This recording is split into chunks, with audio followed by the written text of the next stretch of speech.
السلام علیکم ورحمۃ اللہ وبرکاتہ۔ الحمد للہ والصلاة والسلام علی رسول اللہ، اما بعد۔ چھٹا پارہ لا یحب اللہ، اس کی ابتدا میں اللہ تبارک و تعالی نے ان لوگوں کی مذمت فرمائی کہ جو رسولوں کے درمیان فرق کرتے ہیں۔ فرق کرنے کا مطلب یہ ہے کہ بعض رسولوں پر ایمان لاتے ہیں اور بعض رسولوں کے ساتھ کفر کرتے ہیں، حالانکہ رسولوں پر ایمان لانے کا تقاضا یہ ہے کہ بلا تفریق تمام رسولوں پر ایمان لایا جائے۔ اس لیے اللہ تبارک و تعالی نے تمام رسولوں کے اوپر ایمان لانے والوں کی تعریف فرمائی ہے۔ اس کے بعد اہل کتاب کا نبی کریم صلی اللہ علیہ وسلم سے ایک عجیب و غریب مطالبہ، اس کا ذکر کیا کہ اہل کتاب آپ سے مطالبہ کرتے ہیں کہ آپ ان کے لیے آسمان سے ایک کتاب اتار کر لائیں کہ جس کو آپ انہیں پڑھ کر سنائیں۔ تو اللہ تعالیٰ نے فرمایا کہ انہوں نے حضرت موسیٰ علیہ السلام سے اس سے بھی بڑھ کر ایک عجیب مطالبہ کیا تھا، کہا تھا ارنا اللہ جہرتاً، اللہ کو ہمارے سامنے لا کر دکھا دو۔ پھر اللہ تعالیٰ نے یہاں پر اس بات کا ذکر فرمایا کہ یہودیوں کے اوپر لعنت بھی کی گئی اور ان کے دلوں کو سخت کر دیا گیا۔ وجہ کیا ہے لعنت کرنے کی اور دلوں کو سخت کیے جانے کی؟ کوئی ایک وجہ نہیں، بہت ساری وجوہات ذکر کی گئی، جن میں سے بنیادی وجہ ان کا سود کھانا، ایک اور بنیادی وجہ ان کا لوگوں کے مال ناحق طریقے سے کھانا، ایک اور بنیادی وجہ لوگوں کو اللہ کے راستے سے روکنا، اور اسی طریقے سے ان کا گائے کے بچڑے کی عبادت کرنا۔ تو یہ وہ وجوہات تھیں جن کی وجہ سے وہ ملعون بھی قرار پائے اور ان کے دلوں کو اللہ کی طرف سے بطور سزا سخت کر دیا گیا۔ اسی طریقے سے ان کا ایک اور جرم یا ایک برائی جو یہاں پر ذکر ہوئی ہے وہ یہ کہ سیدنا عیسیٰ علیہ السلام کی والدہ مریم کے اوپر انہوں نے بہتان بازی کی اور حضرت عیسیٰ علیہ السلام کے بارے میں کہا کہ ہم نے ان کو سولی پر لٹکا دیا ہے، ہم نے ان کو قتل کر دیا ہے، جبکہ اللہ تعالیٰ نے فرمایا بل رفعہ اللہ الیہ، اللہ تعالیٰ نے سیدنا عیسیٰ علیہ السلام کو اپنی طرف اٹھا لیا، وکان اللہ عزیزا حکیما، اللہ تعالیٰ غالب حکمتوں والا ہے۔ تو حضرت عیسیٰ علیہ السلام کو اللہ تعالیٰ نے اپنی قدرت کاملہ کے ساتھ زندہ سلامت آسمانوں کے اوپر اٹھا لیا، اور احادیث کے اندر جیسا کہ تفصیل موجود ہے حضرت عیسیٰ علیہ السلام قیامت سے پہلے ایک مرتبہ پھر زمین کے اوپر تشریف لائیں گے۔ اسلام کا بول ان کے دور کے اندر بالا ہوگا، شریعت کا نفاذ ہوگا، کتاب و سنت کو رائج کیا جائے گا، اور تمام کے تمام جو باطل ادیان ہیں وہ سارے کے سارے اسلام کے آگے مغلوب ہو جائیں گے۔ یہ تمام تر باتیں احادیث کے اندر تفصیل کے ساتھ موجود ہیں۔ حدیث میں یہ بھی آتا ہے کہ حضرت عیسیٰ علیہ السلام قیامت کی جو 10 بڑی علامات ہیں، نشانیاں ہیں، ان میں سے ایک بڑی علامت اور نشانی ہے، جس کا مطلب یہ ہے کہ ان کا دوبارہ تشریف لانا یہ یقینی ہے۔ اس کے بعد اللہ تعالیٰ نے نبی کریم صلی اللہ علیہ وسلم کی نبوت اور رسالت کو ثابت کرنے کے لیے حضرت نوح علیہ السلام اور دیگر بہت سارے نبی جیسے حضرت موسیٰ ہیں، حضرت عیسیٰ ہیں، حضرت ہارون ہیں، اور حضرت داؤد علیہ السلام وغیرہ، ان کی نبوت اور رسالت کا بھی حوالہ دیا۔ بتانا یہ مقصود ہے کہ اگر یہ نبی اور رسول تھے جن کو تم بھی نبی اور رسول مانتے ہو، تو پھر ہمارے نبی خاتم النبیین محمد الرسول اللہ صلی اللہ علیہ وسلم کی نبوت اور رسالت میں تمہیں کس وجہ سے شک ہے؟ یہاں پر اللہ تعالیٰ نے جتنے بھی نبی آئے ان کو بھیجنے کا مقصد بیان فرمایا، مبشرین و منذرین، خوشخبری دینے والے اور ڈرانے والے اللہ تعالیٰ نے ان کو بنا کر بھیجا، اور رسولوں کے بھیجنے میں حکمت یہ تھی کہ لوگوں کے اوپر حجت قائم ہو جائے. حجت قائم ہو جائے اس کا مطلب یہ ہے کہ کل کو کوئی بندہ یہ نہ کہے کہ یا اللہ آپ کی طرف سے میرے پاس کوئی ہدایت کوئی رہنمائی نہیں آئی تھی اور کوئی پیغام پہنچانے والا نہیں آیا تھا. اس کے بعد اللہ تعالیٰ نے خاص کر عیسائیوں کو خطاب کرتے ہوئے ان کو غلو سے روکا. غلو کا مطلب یہ ہے کہ حد سے تجاوز کرنا. اس سے منع کیا کیونکہ وہ حضرت عیسیٰ علیہ السلام کے بارے میں اللہ کا بیٹا ہونے کا عقیدہ رکھتے تھے. تثلیث کا ان کا عقیدہ تھا. تثلیث کا مطلب یہ ہے کہ وہ کہتے تھے الہ دراصل تین ہے، معبود تین ہے. ایک باپ سے مراد اللہ تعالیٰ کی ذات، دوسرا ہے بیٹا سے مراد عیسیٰ علیہ السلام، اور تیسرا جو الہ ہے وہ ہے روح القدس. وہ کہتے تھے یہ تینوں مل کر معبود بنتے ہیں، الہ بنتے ہیں. اللہ تعالیٰ نے فرمایا انتہو خیر لکم، اپنے اس تثلیث والے اور حضرت عیسیٰ علیہ السلام کو اللہ کا بیٹا قرار دینے والے باطل عقیدے سے باز آ جاؤ. یہ باز آ جانا تمہارے حق میں بہتر ہے. انما اللہ الہ واحد، پھر اللہ تعالیٰ نے ان کو یہ دعوت دی ہے کہ اللہ تعالیٰ اکیلا ہی معبود ہے، وہ اس بات سے پاک ہے کہ اس کی کوئی اولاد ہو. اور پھر ایمان لانے کی دعوت دی گئی. صراط مستقیم کے اوپر جو لوگ آتے ہیں اس کو اختیار کرتے ہیں، ان کی فضیلت اور ان کا کیا مقام و مرتبہ ہے یہ بھی یہاں پر ذکر کیا گیا ہے. اس کے بعد سورت المائدہ شروع ہو رہی ہے اور اس کی ابتدا میں ہی اللہ تعالیٰ نے ایمان والوں کو فرمایا اوفو بالعقود، کہ جتنے بھی عقد و پیمان عہد معاہدے ہیں ان کو پورا کرو. جو عقد و پیمان عہد معاہدے مسلمانوں کے اوپر پورے کرنے واجب ہیں، ضروری ہے، وہ دو قسم کے ہیں. ایک وہ ہے وہ معاہدے جو مسلمان نے اللہ کے ساتھ کر رکھے ہیں. اللہ کے ساتھ معاہدے کون سے کر رکھے ہیں؟ اللہ کا حکم ماننا ہے. اللہ کے ساتھ معاہدہ کون سے کر رکھا ہے کہ اللہ نے جن چیزوں سے منع کر دیا اور جن باتوں کو حرام کر دیا ہے ان کے قریب نہیں جانا ہے. اب یہ اللہ کے ساتھ معاہدہ ہے. اس لیے اللہ تبارک و تعالیٰ نے آگے چل کر اگلی آیات میں محرمات کا بڑی تفصیل کے ساتھ ذکر کیا ہے کہ فلاں چیزیں تمہارے اوپر حرام ہیں.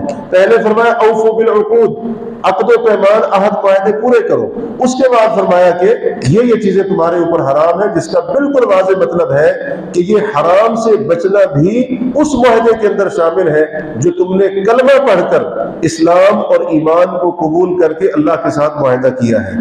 دوسرا معاہدہ جو ایک مسلمان کے لیے ضروری ہے کہ وہ اس کو پورا کرے، وہ لوگوں کے ایک دوسرے کے ساتھ آپس میں جو معاہدات ہوتے ہیں، اس کے اندر وعدہ بھی آ جاتا ہے، معاہدے بھی آ جاتے ہیں، چاہے وہ تجارتی معاہدہ ہو، جس قسم کا بھی جائز معاہدہ ہو کسی مسلمان کے ساتھ کیا ہے اس کو پورا کرنا کلمہ پڑھنے والے کے اوپر واجب ہے. اس کے بعد اللہ تعالیٰ نے محرمات کا ذکر کرتے ہوئے خنزیر کا ذکر کیا، مردار کا ذکر کیا، خون کا ذکر کیا. مردار سے مراد وہ جانور جو اپنی موت آپ مر جائے. اس کی بہت ساری شکلیں ہوتی ہیں، یہاں پر بیان کی گئی ہے. یہاں پر ایک بات جو خاص طور پر ذکر کی گئی وہ یہ کہ وما ذبح علی النصب، وہ جانور بھی حرام کر دیا گیا ہے تمہارے اوپر کہ جس کو آستانوں کے اوپر ذبح کیا گیا. نصب کا مطلب یہ ہے کہ اس وقت جو مشرکین تھے ان کے بت ان کے قریب کچھ انہوں نے پتھر ان کے قریب جو ہے نا بطور علامت رکھے ہوتے تھے، گارڈ رکھے ہوتے تھے. ان پتھروں کے اوپر جا کر وہ جانور ذبح کرتے تھے. کس کے لیے؟ اس بت کی رضا کے لیے جس بت کے پاس وہ پتھر گاڑ دیا گیا ہوتا تھا. تو اللہ تعالیٰ نے فرمایا وہ جانور بھی تمہارے اوپر حرام کر دیا گیا ہے. اس سے پتہ چلا کہ آج کل جیسے درباروں، مزاروں، آستانوں وغیرہ کے اوپر جو جانور ذبح کیے جاتے ہیں وہ بھی غیر اللہ کے لیے کیونکہ ذبح ہوتے ہیں، وہ بھی حرام ہے اور ان کا کھانا یہ ہمارے دین کے اندر جائز نہیں ہے. قرآن مجید کی اس وضاحت سے یہی بات معلوم ہو رہی ہے. اس کے بعد اللہ تعالیٰ نے آگے وضو کا طریقہ بتایا، تیمم کے احکام اور مسائل بھی ذکر کیے، جنابت کے تعلق سے بھی کچھ احکام اور مسائل کا ذکر ہوا ہے.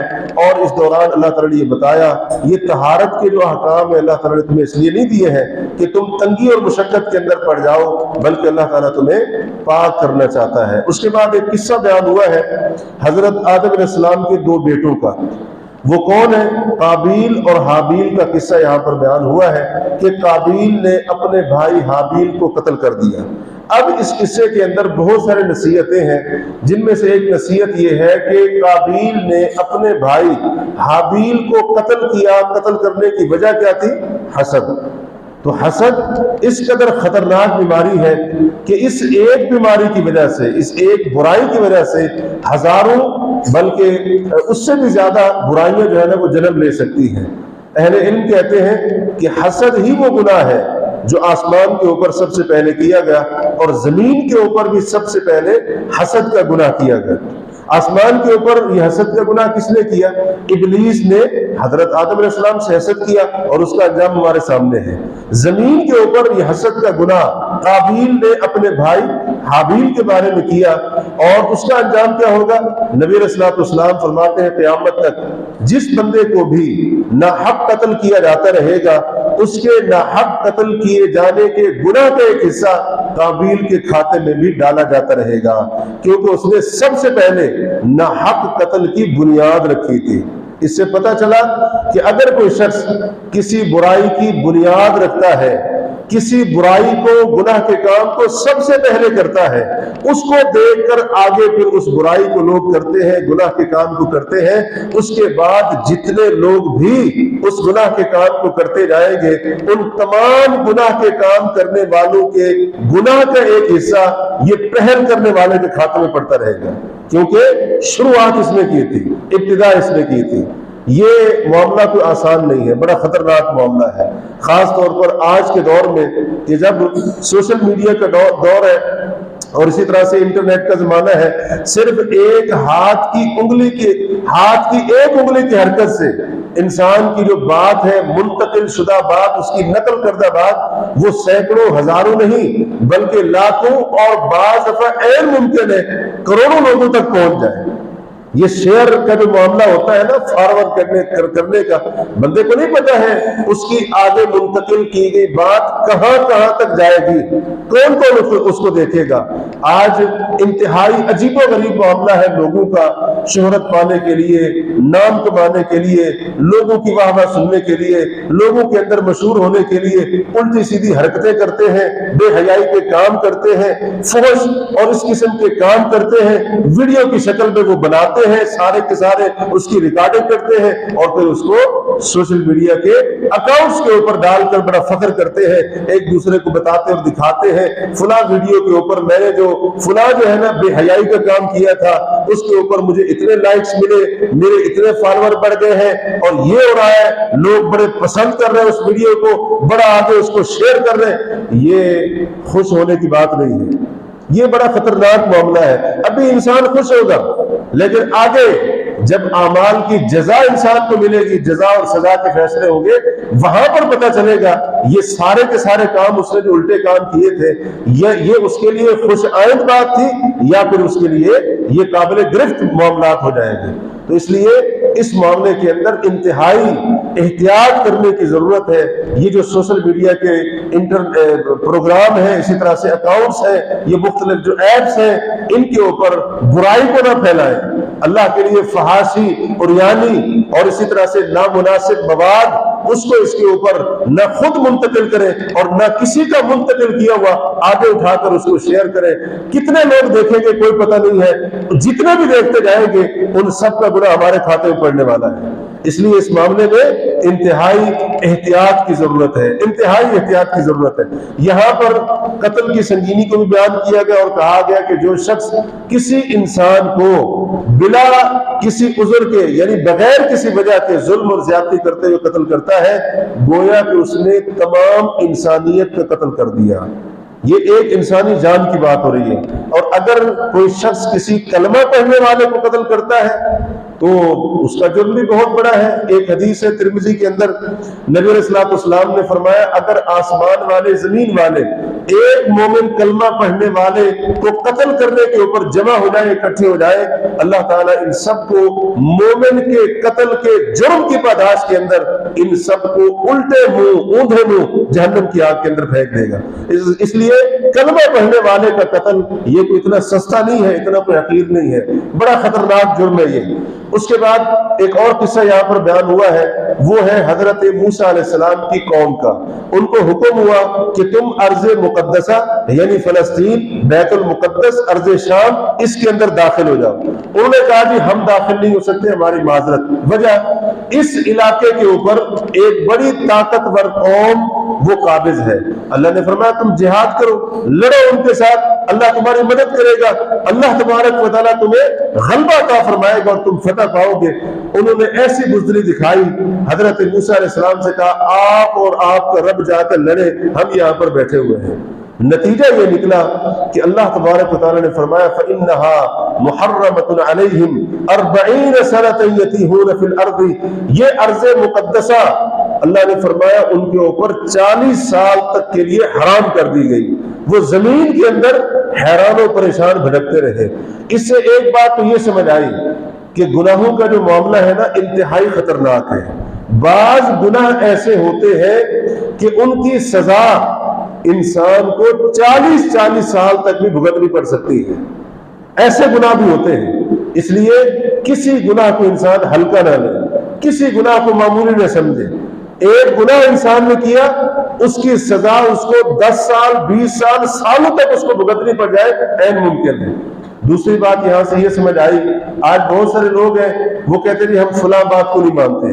آپ کیوں نہیں مانتے؟ ہم نے دیکھا نہیں ہے، ہم دیکھیں گے تو مانیں گے۔ عذاب قبر کو ہم نہیں مانتے ہیں، کیوں؟ ہمیں نظر تو نہیں آتا ہے، قبر کھولو تو وہ مردہ اس کے اندر ویسے پڑا ہوتا ہے، ہمیں تو نظر نہیں آتا ہے، ہمیں نظر نہیں آتا لہٰذا ہم مانتے نہیں ہیں۔ اسی طرح سے جو خالق کے منکر ہیں، جو دہریہ قسم کے لوگ ہیں، وہ بھی کہتے ہیں کہ کائنات کا کوئی بنانے والا نہیں ہے، ہم نے دیکھا نہیں۔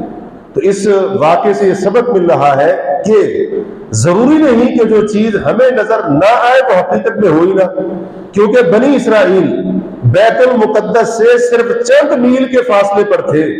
40 سال میدان تیہ کے اندر، تیہ کے صحرا کے اندر وہ مٹی کھاتے رہے۔ اللہ تبارک و تعالیٰ نے بیت المقدس ان کی نظروں سے اوجھل کر دیا۔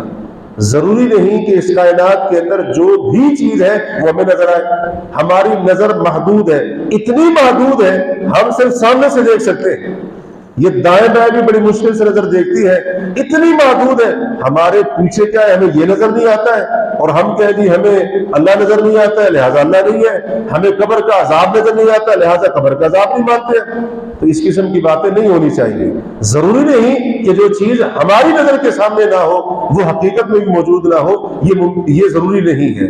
ایسا ممکن ہے، کئی چیزیں ہیں کہ جن کو ہم نے دیکھا نہیں ہے لیکن ہم ان کے اوپر یقین رکھتے ہیں، ہم ان کو مانتے ہیں، تسلیم کرتے ہیں۔ لہٰذا یہاں پر بھی ماننے اور تسلیم کرنے کے اندر آخر کیا رکاوٹ ہے؟ اور پھر بھی اگر کوئی شخص کہتا ہے تو یقیناً یہ اس کا تکبر ہوگا، یہ خود پسندی ہوگی۔ اس کے بعد اللہ تعالیٰ نے اہل کتاب خاص طور پر یہودیوں کے بہت سارے جرائم ذکر کیے ہیں۔ ایک جرم یہ اللہ کی شریعت کے مطابق فیصلہ نہیں کرتے ہیں، ایک جرم جھوٹ سننے کے عادی ہوتے ہیں، ایک جرم حرام کھانے کے شوقین ہوتے ہیں، ایک جرم مسلمانوں کی جاسوسیاں کرتے ہیں، مسلمانوں کے راز معلوم کر کے ان کے دشمنوں تک پہنچاتے ہیں، اور ایک جرم اللہ تعالیٰ نے یہاں پر ان کا یہ ذکر کیا ہے وَإِذَا نَادَيْتُمْ إِلَى الصَّلَاةِ اتَّخَذُوهَا هُزُوًا، جب تم لوگوں کو نماز کی طرف بلاتے ہو، اذان دیتے ہو تو اذان دینے کا وہ مذاق اڑاتے ہیں۔ اذان دینا یہ اسلام کا شعار ہے۔ شعار کا مطلب یہ ہے جس علاقے میں اذان ہوگی پتہ چلے گا یہاں پر مسلمان رہتے ہیں، یہاں پر اسلام کو ماننے والے رہتے ہیں۔ یہ اذان اسلام کا شعار ہے، اس کا مذاق اڑانا یہ یہودیوں کا کام تو ہو سکتا ہے، مسلمان کا کام نہیں ہو سکتا ہے۔ اس کے علاوہ دیگر جو اسلامی شاعر ہیں، اسلامی عبادات ہیں، ان کا مذاق ایک مسلمان کلمہ پڑھنے والا کبھی بھی نہیں اڑا سکتا ہے۔ لیکن ہم دیکھتے ہیں بہت سارے ایسے لوگ ہیں جو کوئی جو ہے نا نماز کا مذاق اڑا رہا ہے، کوئی اذان کا مذاق اڑا رہا ہے، جیسے آج کل روزے چل رہے ہیں، کوئی روزے کا مذاق اڑا رہا ہے، کوئی افطاری کا مذاق اڑا رہا ہے، اور اس کے اوپر عجیب و غریب قسم کی جو ہے نا ویڈیوز بنا کر وہ شیئر کی جا رہی ہے، لوٹ پوٹ ہو رہے ہیں، ہنس رہے ہیں۔ یہ ایمان کا مسئلہ ہے، ایمان بندے کا خطرے پہ آ جاتا ہے۔ یہ مذاق اڑانا اسلامی شاعر کی تحقیر، استہزاء، یہ کوئی عام معاملہ نہیں ہے، لہٰذا اس کے بارے میں بھی انتہائی احتیاط کی ضرورت ہے۔ اس کے بعد اللہ تعالیٰ نے عیسائیوں کے خاص طور پر دو باطل عقائد کا ذکر کیا۔ ایک یہ کہ ان کا ایک گروہ کہتا تھا کہ اللہ تعالیٰ ہی عیسیٰ علیہ السلام ہے، یعنی وہ کہتے تھے اللہ تعالیٰ عیسیٰ علیہ السلام کے اندر اتر آیا، ظاہری شکل حضرت عیسیٰ علیہ السلام کی ہے، حقیقت میں اللہ تبارک و تعالیٰ ہے جو سیدنا عیسیٰ علیہ السلام کی صورت میں اتر آیا۔ یہ عیسیٰ علیہ السلام کے بارے میں انہوں نے غلو کیا، اور یہی غلو کا راستہ آج کئی مسلمانوں نے بھی نبی کریم علیہ السلام کے بارے میں اختیار کر رکھا ہے۔ آج کا مسلمان کیا کہتا ہے وہی جو مستوی تھا عرش پر خدا ہو کر اتر پڑا مدینے میں مصطفیٰ ہو کر، یعنی اللہ تعالیٰ جو عرش پر مستوی تھا وہ نبی علیہ السلام کی شکل میں مدینے میں اتر آیا۔ بات وہی ہے، الفاظ تھوڑے سے مختلف ہیں۔ دوسرا عقیدہ ان کا کیا تھا؟ عیسیٰ علیہ السلام اللہ کے بیٹے ہیں۔ یہ تثلیث والا عقیدہ جس کا بھی ہم نے ذکر کیا ہے کہ ایک ہے باپ، ایک ہے بیٹا اور ایک ہے روح القدس، تینوں مل کر کیا بنتے ہیں؟ یہ معبود بنتے ہیں، یہ الہ بنتے ہیں۔ تو اللہ تعالیٰ نے اس کا بھی رد فرمایا ہے۔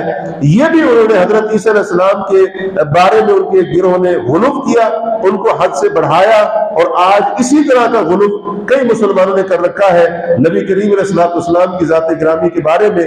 اور آپ کے بارے میں کیا عقیدہ بنا رکھا ہے کہ نبی علیہ السلام کیا ہے؟ نور من نور اللہ ہے۔ وہ کہتے ہیں عیسیٰ ابن اللہ ہے، یہ کہتے ہیں نور من نور اللہ ہے، اللہ کے نور میں سے نور ہے۔ بات وہی ہے، الفاظ کا تھوڑا سا فرق ہے بس۔ تو یہ غلو کا نتیجہ ہے۔ پہلے لوگوں نے بھی اپنے نبیوں کی شان بیان کرنے کے اندر حد سے جب تجاوز کیا تو اس قسم کے باطل عقائد سامنے آئے۔ اس امت کے لوگوں نے بھی نبی علیہ السلام کی شان بیان کرنے میں جب حد سے آگے بڑھے تو پھر اس قسم کے باطل عقائد سامنے آئے۔ اس پارے کے اختتام میں اللہ نے فرمایا سب سے بڑے دشمن مسلمانوں کی یہودی ہے، اس کے بعد مشرکین ہے، اور اس کے بعد عیسائی ہے۔ یہ تین دشمن ہیں مسلمانوں کے۔ سب سے زیادہ عداوت یہودیوں کے مسلمانوں کے ساتھ، اس کے بعد مشرکین کو، پھر تیسرے نمبر پر یہودی آتے ہیں۔ لیکن یہ تینوں آج ہم دیکھتے ہیں مسلمانوں کے خلاف اکٹھے ہو چکے ہیں۔ یہودی بھی، ہندو مشرکین بھی، بت پرست بھی، اور اسی طرح سے عیسائی بھی، یہ سارے کے سارے مسلمانوں کے خلاف اکٹھے ہو چکے ہیں۔ لیکن ہم مسلمان ہیں، ان کے خلاف اکٹھا ہونے کا نام ہی نہیں لے رہے ہیں۔ ہم تقسیم در تقسیم ہوتے جا رہے ہیں۔ ایک دوسرے کی صفوں کے اندر انتشار پھیلانا یہ ہمارا کام ہے، جبکہ وہ ایک دوسرے کے آپس میں دشمن ہیں، لیکن اس کے باوجود ہمارے خلاف وہ متفق ہو چکے ہیں، ہمارے خلاف وہ اکٹھے ہو چکے ہیں۔ اس بات کے اندر ہمارے لیے بہت بڑی عبرت اور نصیحت ہے اگر ہم اس کے اوپر غور کریں اور اس کو اگر ہم سمجھنے کی کوشش کریں۔ وما علیہ الا البلاغ المبین۔